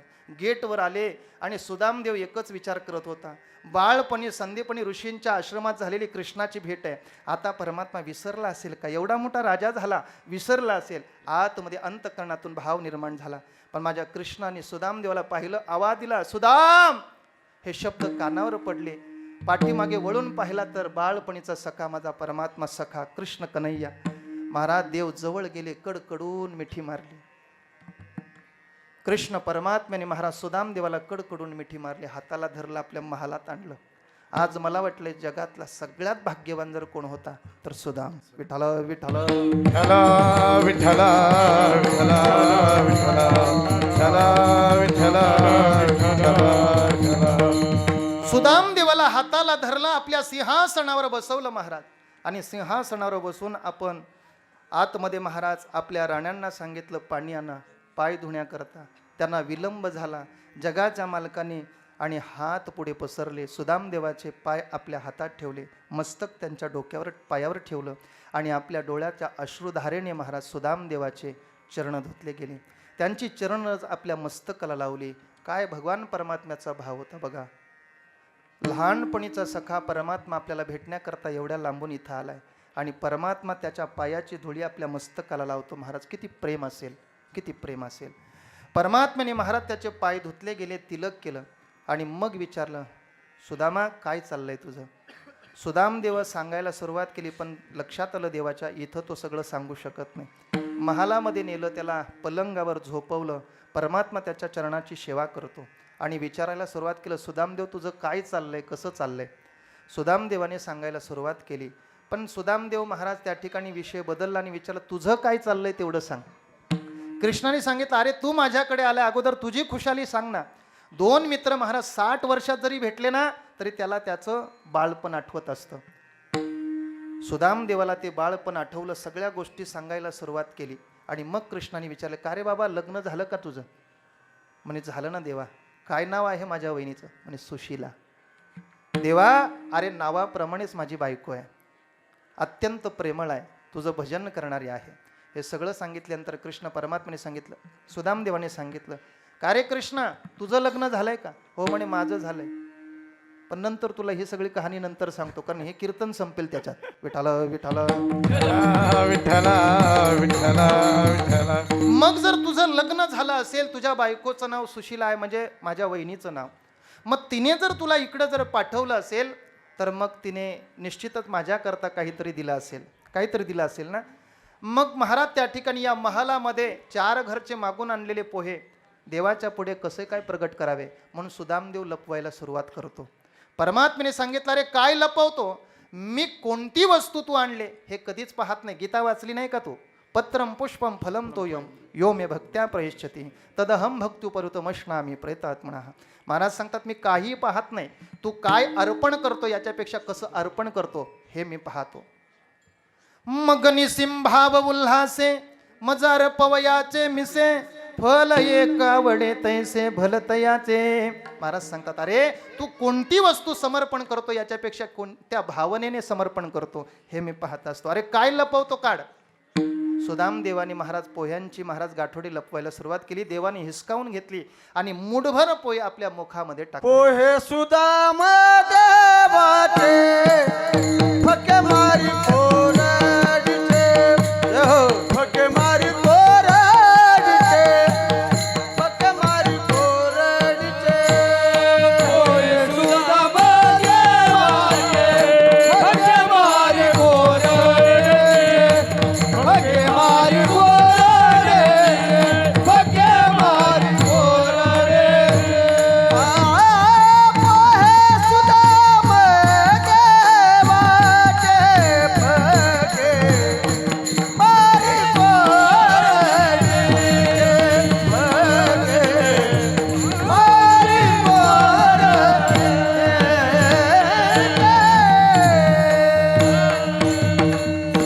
कोरडे आणलेले पोहे जगाच्या मालकाने महाराज खायला सुरुवात केली. मला मुद्दा हा मांडायचा होता. सुदाम देवाचे पोहे किती खाल्ले भगवान परमात्म्याने सांगा. मुठभर पोहे खाल्ले, पण परिणाम सुदाम देवाला काय दिलं महाराज? सोन्याची नगरी प्रदान केली. सुदामा ब्राह्मणा दुःख दारिद्र्य पिढीला, मुष्टी पोहे घेऊन या त्याच्या भेटी लागी गेला. शुद्ध भाव देखोन या गाव सोनियाचा दिला ग. सुदाम देवानी महाराज फक्त परमात्म्याला मुठभर पोहे दिले, बदल्यामध्ये परमात्म्याने त्याला सुवर्णाची नगरी प्रदान केली. थोडं घेतो जास्त देतो म्हणून देवाला भोळ म्हणतात. विठ्ठल विठ्ठल विठ्ठला विठ्ठला विठ्ठला विठ्ठला विठ्ठल विठ्ठल विठ्ठल. भक्ताच्या प्रेमापोटी वाटेल ते काम करायला महाराज माझा परमात्मा तयार होतो. साधाव या भक्ती काज नाही लाज धरीत. कुठलीही कामं करायला भगवान परमात्मा कधीही लाजत नाही महाराज, नाही लाजत. परमात्म्याचा स्वभाव आहे म्हणून तर परमात्म्याला भोळं म्हणतात महाराज. दुसरं महाराज विशेषण परमात्म्या करता देत आहेत, भाविक. माझा परमात्मा भाविक आहे. का भाविक म्हटलंय? महाराज सांगतात बघा, तो त्या ठिकाणी वैकुंठाचा त्याग करतो, शेष नारायणाचा त्याग करतो, लक्ष्मीचा त्याग करतो आणि या मृत्यू लोकामध्ये येऊन वैष्णवांच्या मांदियाळीमध्ये रममाण होतो म्हणून त्याला भाविक म्हणतात. विठ्ठल विठ्ठल विठ्ठला विठ्ठला विठ्ठला. जिथं सत्संग आहे, जिथं भक्ती आहे, जिथं नाम आहे, तिथं परमात्मा उपस्थित असतो महाराज, म्हणून त्याला भाविक म्हणतात. मी माझ्या पद्धतीने एक व्याख्या अशी जोडली की तो भाविक तर आहेच, पण तो भावनिक सुद्धा आहे. विठ्ठल विठ्ठल विठ्ठला विठ्ठला विठ्ठला विठ्ठला. किती भाविक आहे महाराज ऐका, किती भाविक आहे, किती भावनिक आहे. संसाराकरता रडणारी माणसं भरपूर आहेत, संसाराकरता रडणारी माणसं भरपूर आहेत, पण या संसारामध्ये अशीही काही माणसं आहेत की जी भगवंताकरता रडतायत. ऐका बरं, संसाराकरता रडणारी माणसं भरपूर आहेत, पण त्याच्यामध्ये सुद्धा अशी काही माणसं आहेत की जी भगवंताकरता रडतायत. आणि खरं आहे महाराज, कधीतरी आपण आपल्या जीवनामध्ये देवाकरता रडलो पाहिजे. संसाराकरता आयुष्यभर रडणं चाललंय, कधीतरी देवाकरता रडा. देव रोने से और गाणे से मिळता है. एकतर प्रेमाने गायन करा, आळवा त्याला, परमात्मा मिळतो. आणि एकतर प्रेम भावाने अंतःकरणापासून रडा, त्याच्या पुढे परमात्मा मिळतो. एक वर्ग असा आहे की महाराज तो देवाकरता रडतो, पण या जगातला सगळ्यात भाग्यवान एक वर्ग असा आहे की भगवान परमात्मा ज्यांच्या करता रडत आहेत. विठ्ठल विठ्ठल विठ्ठला विठ्ठला विठ्ठला विठ्ठला. जाता जाता एक उदाहरण सांगून जाईन महाराज. आज आपण सगळेच अलंकापुराला जातो, ज्ञानोबाऱ्यांच्या समाधीला डोकं लावतो. त्या ज्ञानोबाऱ्यांच्या जीवनातला प्रसंग, या जगातलं या विश्वातलं सगळं कार्य संपलं आणि ज्ञानोबाऱ्यांनी महाराज त्या ठिकाणी परमात्म्याकडे गेले, भगवंताच्या चरणी लीन झाले. परमात्म्याला सांगितलं, प्रभू आता काही करायचं शिल्लक राहिलं नाही. या विश्वाच्या कल्याणाकरता जे कार्य करायचं होतं ते कार्य संपूर्ण केलेलं आहे. आता फक्त तुमच्या चरणाजवळ मला समाधी द्या, बस. याच्या पलीकडे मला काही नको प्रभू. विनंती भगवान परमात्म्याकडे केली आणि परमात्म्याने सांगितलं, माऊली ज्ञानोबा, तुम्हाला समाधी मी या पंढरपुरात सुद्धा दिली असती, पण तुमचं स्थान निश्चित आहे अलंकापुराला. त्याच्यामुळे मी तुम्हाला समाधी देण्याकरता मी स्वतः येणार आहे. लक्ष आहे ना तुमचं? इकडं बघा. विठाल विठाल. विठ्ठला विठ्ठला. माऊलींना समाधी द्यायची आहे आणि आपण सगळेच जण अलंकापुराला यावे अशी विनंती केली महाराज. आणि सगळे साधू संत समाज पंढरपुरातून निघाला. कुठे? आळंदीच्या दिशेने. पंढरीचा पोहा आला अलंकापुरासी. आळंदीला सगळा महाराज साधू संत वर्ग निघालेला आहे. आणि ज्ञानोबारायांच्या त्या प्रांगणामध्ये पवित्र अशा भूमीमध्ये पवित्र वाहणारी इंद्राणी माता आहे. आणि इंद्राणी मातेच्या तीरावर वसलेलं गोड असं गाव म्हणजे आळंदी. सिद्धेश्वराचं पुरातन गाव म्हणजे आळंदी महाराज. इंद्राने जिथं साधना केली, तपश्चर्या केली, ते ठिकाण महाराज आळंदी आहे. आळंदी हे पुण्यवान गाव आहे. आणि त्या गावामध्ये महाराज माझ्या ज्ञानोबारांना समाधी द्यायचं ठरवलं. जागा निश्चित झाली. सगळी महाराज वैष्णवजन संत मंडळी महाराज ज्ञानोबारांना समाधी देण्याकरता आलेले आहेत. दशमीला हा सगळा समाज एकत्र जमलेला आहे. इंद्रायणीचं स्नान केलं, भजन कीर्तन सगळं झालं महाराज. नामदेव महाराजांच्या 4ही मुलाने समाधीची जागा स्वच्छ केली. दशमीचा दिवस, एकादशीचा दिवस, द्वादशीचा दिवस निघून गेला. आणि आज सुद्धा आळंदीमध्ये बघा महाराज, आम्ही वारी करता, कार्तिकी वारी करता जेव्हा जातो ना, जे भाविक जर आळंदीमध्ये जात असतील त्यांच्या लक्षात येईल, दशमीला वारकरी आनंदामध्ये असतो, उड्या मारतो, गातो, नाचतो. एकादशीला सुद्धा त्याच्या चेहऱ्यावर हसू असतो, आनंद असतो. द्वादशी सुद्धा महाराज आनंदाने तो ते पारणं सोडतो, उपवास सोडतो, देवाचं भजन करतो. पण जसं जसं आपल्या जीवनामध्ये त्रयोदशीचा दिवस उजाडला जातो ना, तसा तसा आपल्या जीवनामध्ये कुठेतरी नाराजी व्यक्त होते, दुःख निर्माण होतं. का? तर या विश्वाच्या माऊलीने समाधी घेतलेला आजचा हा दिवस आहे. तळपता सूर्य अस्ताला गेला तो दिवस म्हणजे त्रयोदशी आहे, कार्तिक त्रयोदशी आहे. म्हणून सगळा समाज महाराज त्या ठिकाणी 3 दिवस आनंदाने महाराज माझ्या ज्ञानोबाऱ्यांचा, तुकोबाऱ्यांचा, पांडुरंगाचा गजर करतो. पण त्रयोदशीचा दिवस उजाडल्यानंतर महाराज प्रत्येक भाविकाच्या डोळ्यामध्ये अश्रुधारा येत आहेत. सगळ्यांच्या महाराज डोळ्यामध्ये असा एकही माणूस नाही की ज्ञानोबाऱ्यांच्या समाधीच्या प्रसंगाला माणूस रडत नाही. एकही माणूस नाही. तीच अवस्था महाराज या ठिकाणी सगळ्या संत वृंदांची झालेली आहे. प्रत्येक संताला वाटत होतं आज या विश्वातला तळपता सूर्य अस्ताला चाललाय. सगळी हळहाल जनता करत होती. नाम म्हणे संत कासावीत तारे लावी पदर डोळियासी, लावी पदर डोळियासी. नामा म्हणे संत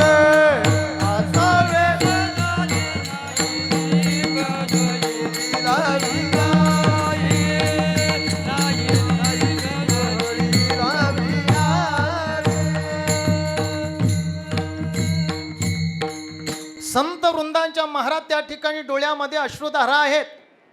आपले उपरण आणि आपले डोळे पुसायला सुरुवात केली. निवृत्ती दादाने आणि परमात्म्याने ज्ञानोबाऱ्यांच्या हाताला धरलंय, समाधीच्या स्थळापर्यंत घेऊन जात आहे. सगळी लोक ज्ञानोबाऱ्यांचा जय जयकार करतायत. पण त्यांच्याच पाठोपाठ सोपान दादा आणि मुक्ताबाईला महाराज रडू आवरलं नाही. मुक्ताबाई धावत गेल्या, ज्ञानोबाऱ्यांच्या कमरेला बिलून कडकडून मिठी मारली. दादा, आमचे मायबाप, आपले मायबाप गेले तेव्हा सुद्धा माझ्या जीवनामध्ये एवढं दुःख झालं नाही दादा. माझ्या मायबापाचं प्रेम मला प्राप्त झालं नाही, आईचं प्रेम मला तेवढं मिळालं नाही, बाबाचं प्रेम मिळालं नाही. पण दादा, माझ्या जीवनामध्ये आईचं प्रेम सुद्धा तू दिलं आणि माझ्या बापाचं प्रेम सुद्धा तू दिलं. दादा, कुठल्याही गोष्टीची कमतरता तू पडू दिली नाही दादा. फक्त विनंती एवढी असेल, आमच्याकरता तू थांबाव दादा. खूप विनंती केली. ज्ञानदादाला पुन्हा पुन्हा महाराज मुक्ताई समजावतायत, दादा नका ना जाऊ समाधी करता, नका जाऊ, आमच्याकरता तुम्ही राहावं. विनंती केली, प्रार्थना केली महाराज ज्ञानोबाऱ्याला. पण ज्ञानोबारे पुढे चालले. सोपान देवाने कडकडून मिठी मारली. दादा, मुक्ती बोलते, खरं बोलते. आम्ही बाबाला पाहिलं नाही जास्त, आम्हाला त्यांचा सहवास प्राप्त झाला नाही. आम्ही लहान होतो दादा, पण तेव्हापासून आमचा सांभाळ तुम्ही केला दादा. कुठल्याही गोष्टीची कमतरता तुम्ही पडू दिली नाही दादा. आजपर्यंत मायबाप तुम्ही होऊन आमचं जगलात तुम्ही. आम्हाला तुमचा सहवास हवाय दादा, नका सोडून जाऊ आम्हाला. पुन्हा पुन्हा विनंती करतायत. महाराज दोघांचं रडणं स्वाभाविक आहे. ज्ञानदादापेक्षा छोटे आहेत, पण ज्ञानदादापेक्षा मोठा असणारा निवृत्ती दादा, कधी न वृत्तीवर येणारे निवृत्ती दादा, आज माझ्या ज्ञानोबारायण करता डोळ्यातून अश्रुधारा आल्या. कडकडून मिठी मारली ज्ञानदादाला. ज्ञानेश्वर महाराजांना सांगतायत, ज्ञाना, आजपर्यंत हे जीवन जगत असताना कधी अवहेलना केली नाही, कधी शब्द पडू दिला नाही. गुरु शिष्याचं नातं महाराज पूर्णत्वाने तू निभावलंस, माझ्यापेक्षा श्रेष्ठ आहे. अरे पण मोठ्याने गेलं पाहिजे, तू तर लहान आहेस माझ्यापेक्षा. ज्ञानदादाने उत्तर दिलं, दादा अरे एखाद्या स्त्रीच्या जीवनामध्ये तिचं जीवन तेव्हाच धन्य होतं जेव्हा ती मालकाच्या अगोदर जाते. सौभाग्याचं लेणं घेऊन जेव्हा जाते ना, तेव्हा ती महाराज खऱ्या अर्थाने भाग्यवान ठरते. आणि दादा आज खऱ्या अर्थाने मला सांगायला स्वाभिमान वाटतो की तुमच्या अगोदर म्हणजे गुरुच्या अगोदर माझं जाणं होत आहे. आणि अशा अवस्थेमध्ये निवृत्ती दादा रडत आहे. मला पुढचं सांगायचं बरं का, निवृत्ती दादा, ज्ञानदादा, सोपान दादा हे रडतायत ना, त्यांचा बंधू चाललाय म्हणून, पण अखंड समाज रडतो. महाराज यांचं काय आहे. पण महाराज वर्णन करतात की हा समाज का रडतो, तर या समाजातला एक संत अस्ताला चाललाय. धाय मोकळून महाराज संत मंडळी रडतायत. जसा एखाद्या तलावाचा बांध फुटावा आणि बांध फुटल्यानंतर महाराज पाणी सैराट पळावं, त्या पद्धतीने अवस्था या समाजाची झाली. बांधल्या तळ्याचा फुटला से पाट, ओघ बारवाट मुरडते, ओघ बारवाट मुरडते, बांधल्या तळ्याचा फुटला से पाट. सगळा महाराज संत समुदाय रडायला लागला. यात नवल नाही, कारण या समाजातला साधू चाललाय. निवृत्ती दादा, सोपन दादा, मुक्ताबाई रडते, यात नवल नाही, त्यांचा बंधू चाललाय. पण एका हाताला धरलेला जगाचा बाप आहे ना, जगाच्या बापाच्या डोळ्यात सुद्धा महाराज ज्ञानोबारायणकरता अश्रू आले. तेव्हा रुक्मिणी मातेने आवरलं, सांगितलं, देवा अरे जगाने रडावं आणि जगाचे अश्रू तुम्ही पुसावे, पण आज जर तुम्हीच रडायला लागले तर या जगाकडे कोणी पाहणार. सांगायचं तात्पर्य एवढंच आहे, ज्यांच्याकरता प्रत्यक्ष भगवान परमात्म्याने रडावं महाराज, एवढा तो परमात्मा भक्ता करता भाविक होतो. विठ्ठल विठ्ठल विठ्ठला विठ्ठला विठ्ठला. भोळा देवाला म्हणतात, भाविक म्हणतात. जुनाट कशा करता म्हणतात महाराज, जुनाट म्हणण्याचं कारण आहे, पूर्वी काहीच नव्हतं तेव्हा सुद्धा परमात्मा होता. आजही परमात्मा, वर्तमान काळामध्ये सुद्धा परमात्मा आहे आणि भविष्यात सुद्धा परमात्मा असणार आहे. ज्ञानोबारायांनी ज्ञानेश्वरी लिहित असताना पहिल्या शब्दामध्ये महाराज त्याचं वर्णन करत असताना असं सांगितलं, ओम नमो जी आद्या. आद्य या शब्दाचा अर्थ काय बोला.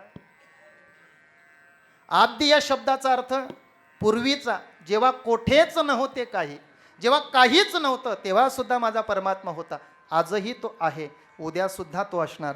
म्हणून देवाला जुनाट म्हणतात. चांगलं म्हणण्याचं कारण काय महाराज सांगतात, चांगलं म्हणण्याचं कारण एवढंच आहे, या जगामध्ये त्याच्यापेक्षा चांगला दुसरा कोणी नाही. विठ्ठल विठ्ठल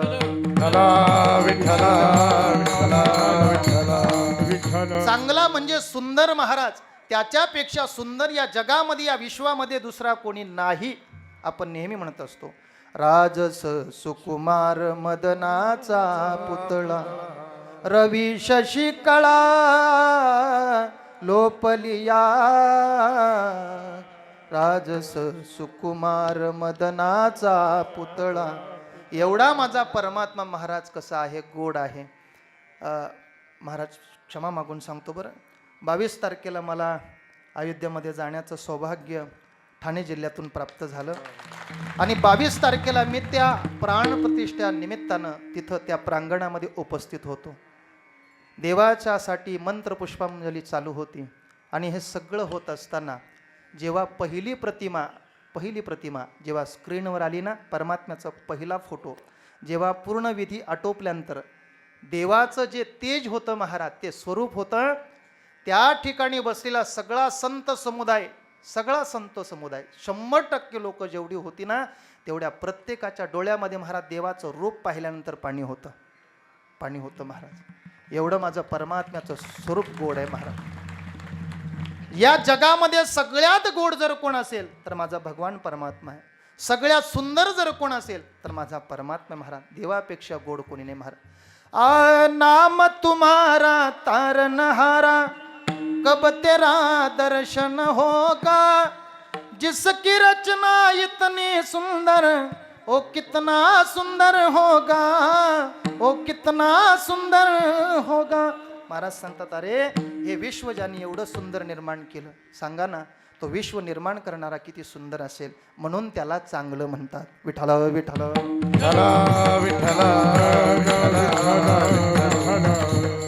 भोळे भाविक हे जुनाट चांगले होय तैसे केले भक्ती भावे. भक्ती भावाने आम्ही जसं केलं तसा तो परमात्मा आमच्या करता होत असतो. म्हणून महाराज सांगतात आमच्या जीवनामध्ये कुठल्याही प्रकारची चिंता नाही गर्भवासाची भीती नाही. अभंगाचं दुसरं चरण. मनवोनी चिंता नाही आम्हा दासा मनवोनी चिंता नाही आम्हा दासा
भावाने जसा केला तसा तो परमात्मा होतो. त्याच्याकरता 4 विशेषणं पहिल्या चरणामध्ये वापरली. महाराज सांगतात अशा परमात्म्याची आम्ही सेवा करतो म्हणून आमच्या जीवनामध्ये कुठल्याही प्रकारची चिंता नाही आणि आमच्या जीवनामध्ये गर्भवासाला येण्याची भीती सुद्धा आम्हाला वाटत नाही. गर्भवासाची भीती का वाटत नाही? महाराज परमात्मा आमच्या सोबत असतो त्याच्यामुळं आम्हाला गर्भवासाची भीती वाटत नाही. आणि या मृत्यू लोकामध्ये या संसारामध्ये आल्यानंतर आम्हाला चिंता का वाटत नाही? तर आमची सगळी चिंता आमचा परमात्मा घेत असतो. कारण परमात्मा स्वतः सांगतो ना काय येरवी तरी माझिया भक्ता काय संसाराची चिंता समर्थाची कांता कोरान्न मागी. महाराज सांगतात बघा अरे राजाच्या बायकोला कधी भिक्षा मागायची वेळ येईल का? आम्ही त्या प्रभूची लेकरं आहोत आम्हाला चिंता करायची गरज काय? जी प्रभूची लेकरं त्यांना चिंता आहे. महाराज विठ्ठल विठ्ठल इथं बसलेल्या प्रत्येकाला चिंता आहे. जीवनामध्ये प्रत्येक जण चिंता करतो. महाराज करतो ना कुठली चिंता प्रत्येकाच्या जीवनामध्ये. पण एक चिंता मला वाटतं आता या कीर्तनात प्रत्येकाला असेल. पहिल्याच चरणावर बुवा जास्त बोललाय आता 4 चरण हा सोडवतो कधी? म्हणजे बरोबर सोडेल का कीर्तन? ही सुद्धा काही लोकांना लागलेली विठ्ठल विठ्ठल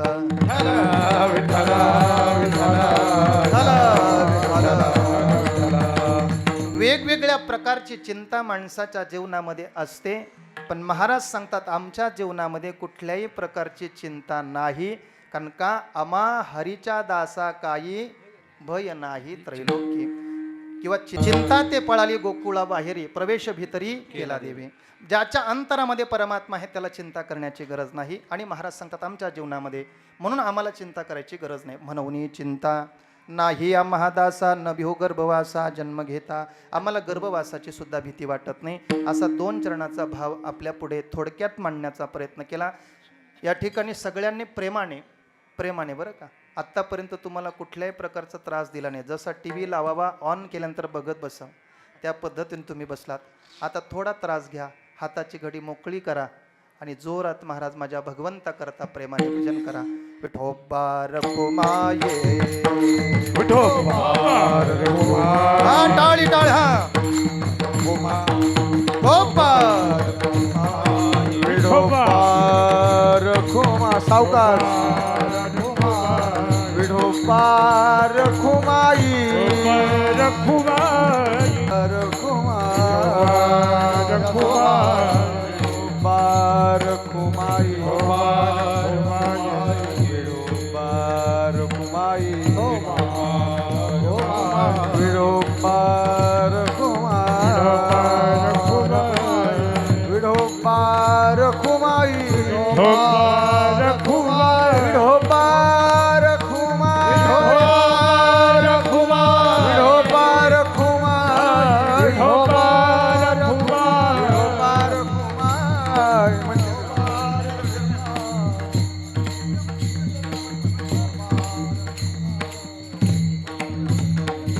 कामने आम्हा देवाचा सांगात, तुका म्हणे आम्हा देवाचा सांगात,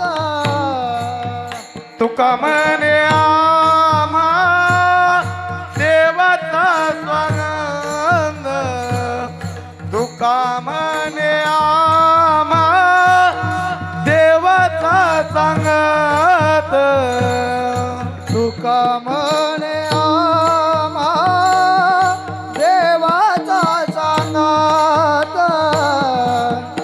तुका म्हणे आम्हा देवाचा सांगात, तुका म्हणे आम्हा देवाचा सांगत तुका म्हणे आम्हा देवाचा सांगत नाही विसंभत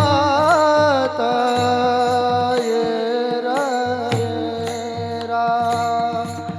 नाही विसंभत येरा, म्हणून चिंता नाही आम्हाला, म्हणून चिंता नाही आम्हाला. नाही विसंमत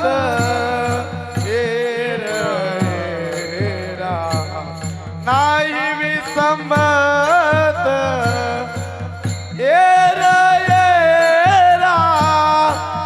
मनोनी चिता नाही आम्हाला, मनोनी चिता नाही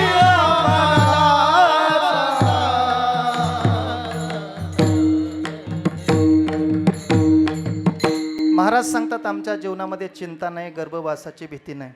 आम्हाला वाटेल तेव्हा या मृत्यूलोकामध्ये आम्ही येतो, आम्हाला वाटेल तेव्हा आम्ही मृत्यूलोकातून जातो. याचं कारण तुकोबारे शेवटच्या चरणामध्ये सांगतात. तुका म्हणे आम्हा देवाचा सांगात नाही विसंबत येरा. आम्ही देवाला कधीही विसरत नाही, सातत्याने देवाचं भजन चिंतन आम्ही करतो. म्हणून त्याचा परिणाम काय झाला तर महाराज सांगतात देवसुद्धा आम्हाला विसरत नाही, त्याच्या पाठीमागचा परिणाम. म्हणून आम्हाला घाबरायचं काही गरज नाही. असा साधा सरळ अभंगाचा भाव आहे. मला सांगितलं की 5 मिनटं थोडं लवकर, पण तुमचे 5 मिनटं फक्त घेणार, 5 मिनटं तुमच्याकरता ठेवतो मी. आज एवढ्या संख्येने महाराज आपण शहराच्या ठिकाणी उपस्थित आहोत धावपळीच्या युगामध्ये, आणि 8 दिवसाचा उपक्रम आपण हा सत्संग सोहळा निर्माण केला. तुम्हाला खरंच मनापासून धन्यवाद. पण जाता जाता एक गोष्ट सांगून जाईन. या समाजामध्ये आत्ता चाललेली विकृती पाहून थोडंसं चिंतन करावं 2 मिनटं म्हणून बोलतो. आपल्या जीवनामध्ये ही परंपरा कायम टिकावी असं वाटत असेल, आपली संस्कृती आपले संस्कार सांभाळावे असं वाटत असेल, तर आपल्या लेकरांना सुद्धा या मंडपात आणणं गरजेचं आहे. आपण जर आपले संस्कार आपण जर त्यांना दिले नाही, आमची संस्कृती काय आहे ही जर त्यांना शिकवली नाही, तर पुढचं जीवन कसं होईल हे सांगता येत नाही. लक्षात घ्या. आज आमची लेकरं जास्तीत जास्त कोणाच्या संपर्कात आहेत, ती जर असतील महाराज 24 तासातून किती वेळ मोबाईलला दिला पाहिजे हे सुद्धा महत्त्वाचं आहे. आज बहुतांशी मुलं महाराज या ठिकाणी मोबाईलच्या नादामध्ये नको नको त्या गोष्टी करून जात आहेत. आमच्या परिसरात घडलेली घटना आहे. एका मुलाने महाराज ती ऑनलाईन ते खेळ खेळत असताना पैसे हरला गेला. घरातली लोक विचारतील म्हणून स्वतःने काय केलं, गाडीचा तो पेट्रोलचा पाईप काढला, पेट्रोल खाली सांडायला लागलं, मॅचेस लावली, स्वतःला संपून घेतलं. म्हणजे विचार करण्यासारखी गोष्ट आहे. मोबाईलच्या नादामध्ये जास्त त्याचा वापर केल्यानंतर माणूस कुठल्या थरापर्यंत पोहोचू शकतो याचा विचार करा महाराज. जेवढं चांगलं आहे तेवढंच ते वाईटसुद्धा आहे. त्याचा वापर किती करावा हे आपल्यावर आहे. म्हणून आपल्या जीवनामध्ये मला वाटते त्याच्या हातामध्ये मोबाईल देण्यापेक्षा आम्ही त्याच्या हाताने जर आम्ही स्वामी विवेकानंदांचं चरित्र, छत्रपती शिवाजी महाराजांचं चरित्र दिलं, धर्मवीर संभाजी महाराजांचं चरित्र दिलं, तर मला वाटतं अशा गोष्टी आपल्या जीवनात कदापि घडू शकत नाही. आपण आपल्या जीवनामध्ये आपली संस्कृती आणि आपले संस्कार सांभाळले पाहिजे. लेकरांकरता आपल्या जीवनामध्ये संपत्ती कमवून उपयोग नाही. संपत्तीच्या बरोबर जर तुम्ही संस्कार दिले नाहीत तर कमवलेली संपत्ती तुमच्या डोळ्यात देखत महाराज त्या ठिकाणी त्या संपत्तीचं वाटोळं केल्याशिवाय राहणार नाही. पण संपत्ती न कमवता जर तुम्ही त्याला संस्कार दिले तर जीवनामध्ये शून्यातून तो विश्व निर्माण करू शकतो. ही ताकद संस्कारामध्ये आहे. आपल्या जीवनामध्ये ते केलं पाहिजे. दुसरी महत्त्वाची गोष्ट आहे, आपल्या घरामध्ये मुली आहेत, लहान लहान मुली आहेत, आपल्या सुना आहेत. मी सगळ्या आयांना एक विनंती करेन, माता माऊल्यांना सगळ्यांना विनंती करेन की आपण आपल्या मुलीला घराच्या बाहेर पाठवत असताना कशा पद्धतीने पाठवलं पाहिजे हे तुम्ही ठरवा.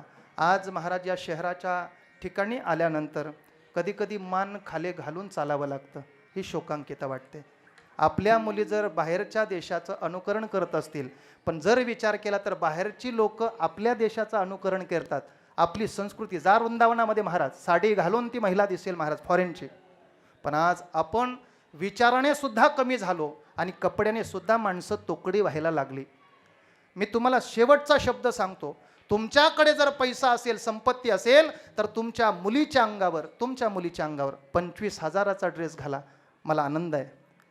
तुमच्याकडे पैसा असेल तर तुमच्या मुलीच्या अंगावर 25,000चा ड्रेस घाला, मला निश्चितच त्याचा स्वाभिमान, त्याचा आनंद वाटेल. पण एक गोष्ट त्याच्यामध्ये लक्षात ठेवा, 25,000चा ड्रेस घालत असताना ती घराच्या बाहेर पडल्यानंतर महाराज ती कुठे उघडी पडता कामा नये याची खबरदारी महाराज आपल्या आयांनी घेतली पाहिजे. एवढं तरी आपल्या जीवनामध्ये केलं तरी चालेल. मायबापाकरता तुमची इस्टेट महत्त्वाची नाही, तुम्ही कमवलेला पैसा मायबापाकरता महत्त्वाचा नाही, तर त्याच्या जीवनामध्ये दोघा व्यक्तींना एकच गोष्ट वाटते, फक्त तू पैसा देऊ नको, तू बाकी काही गोष्टी माझ्याकरता देऊ नको, फक्त एक कर. गावातून मी ताट मानेने या गल्लीतून त्या गल्लीत जातो ना, शेवटपर्यंत माझी मान या समाजामध्ये खाली जाऊ देऊ नको, एवढंच बापाचं आणि आईचं म्हणणं असतं. तेवढं जरी आपण पाळलं तरी मला वाटतंय आज माझं कीर्तन या ठिकाणी सफल होऊ शकतो. एवढे 2 शब्द आपल्या पुढे मांडलं. थोडासा जास्त वेळ तुमचा मी घेतलाय म्हणून या ठिकाणी थांबण्याचा प्रयत्न करतो. कीर्तनाकरता सर्वच उपस्थित गुणीजन मंडळी, तुम्ही फार माझा भार कमी केला बरं का. महाराजांना सुद्धा खूप धन्यवाद. आधी कोणी ही सर्वच मंडळी गुणीजन मंडळी उपस्थित झाली, आपल्याला सुद्धा मनापासून धन्यवाद देतो. कीर्तनकारापेक्षा महाराज आमच्यापेक्षा रुबाबदार आमचे विणेकरी बाबा आहेत, त्यांना धन्यवाद देतो. दोनही मृदुंगमणी तुम्हाला धन्यवाद. आपण समोर या ठिकाणी एवढ्या बहुसंख्येने उपस्थित झालात म्हणून तुम्हाला सुद्धा मनापासून धन्यवाद. आतमध्ये बसून ज्यांनी ऐकलं त्यांना सुद्धा धन्यवाद देतो. कोणी पायरीवर बसून ऐकलं त्यांना धन्यवाद. इकडं माझा तरुण वर्ग बराचसा आहे, तुम्हाला सुद्धा एवढ्या अडचणीच्या जागेत बसून तुम्ही ऐकलं, तुम्हाला सुद्धा मनापासून धन्यवाद देतो. घरात झोपून ज्यांनी ऐकलं त्यांना सुद्धा साष्टांग प्रणिपात. झालेली सेवा प्रभूचरणी समर्पण करून या ठिकाणी थांबण्याचा प्रयत्न करतो. ज्ञानेश्वर माऊली ज्ञानराज माऊली तुकाराम जय विठ्ठल, जय जय जय विठ्ठल जय